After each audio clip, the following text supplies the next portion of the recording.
मी कोकणची सुकन्या असं इथेच कुडाळमध्ये वेताळ बांबर्डे माझा आजोळ आहे आणि आज मुख्यमंत्री समृद्ध पंचायत राज योजना अंतर्गत या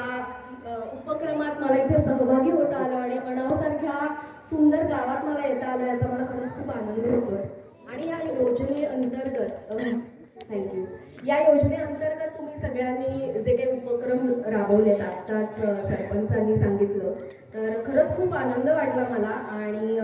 या योजनेचा तुम्ही सगळ्यांनी पुरेपूर लाभ घ्यावा आणि असंच एकजुटीने एकत्र काम करत